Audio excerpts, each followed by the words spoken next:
Moi c'est Julie, j'ai 37 ans, je suis ambulancière depuis 14 ans. J'ai commencé dans le privé, ce qui m'a permis de découvrir tous les services de l'hôpital. Ensuite j'ai été indépendante où là j'ai fait plus d'émissions par le 15 urgences. Et j'ai intégré en bientôt 4 ans le centre hospitalier en tant qu'ambulancière d'intérieur pour objectif d'intégrer le SMUR. Et du coup, je suis fière d'être la première fille à intégrer le SMUR. Moi, c'est Philippe, bonjour. Je suis à l'hôpital depuis le 1er juillet 1999. J'ai 59 ans.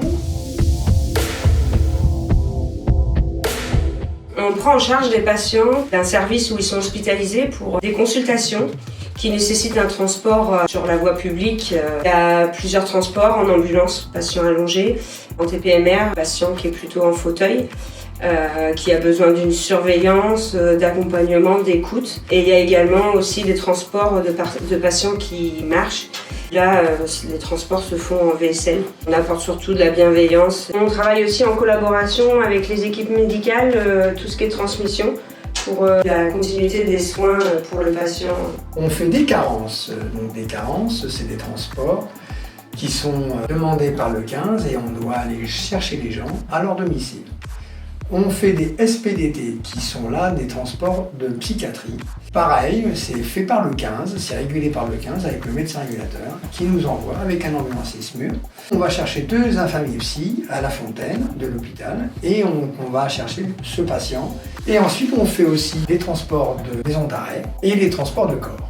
La nuit, c'est un peu plus élargi, on reste toujours dispo pour le 15. Il y a une astreinte qui peut être déclenchée, donc c'est un agent qui est chez lui qui reste dispo pour l'équipe ambulancier intérieur. On fait également du brancardage et des missions de coursier car il n'y a plus ces services la nuit.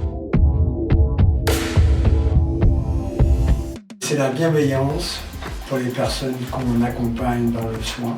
Écouter leur vie, même si c'est que 10 minutes de transport. Ça leur fait toujours du bien et ça les évade un peu.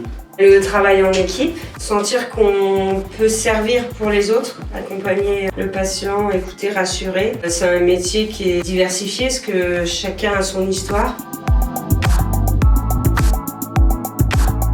Le sens de l'organisation et l'esprit d'équipe. La réactivité est importante et l'adaptation. C'est pour l'accompagnement des patients dans des moments qui sont difficiles. Moi, c'est aussi pour les mêmes raisons, mais le petit truc en plus, c'est les situations d'urgence qui, moi, me donnent un peu d'adrénaline et qui me tient aussi dans le métier.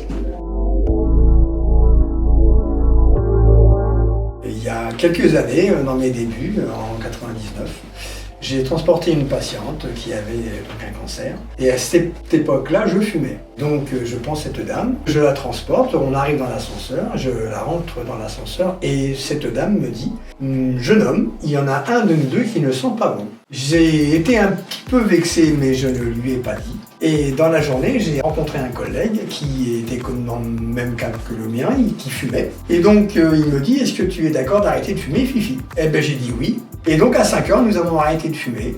Et le lendemain, j'ai refait la même dame et je lui ai dit « Il y en a un de nous deux qui sent bon ». Et elle m'a répondu « Oui, jeune homme ». Et depuis, je ne fume plus.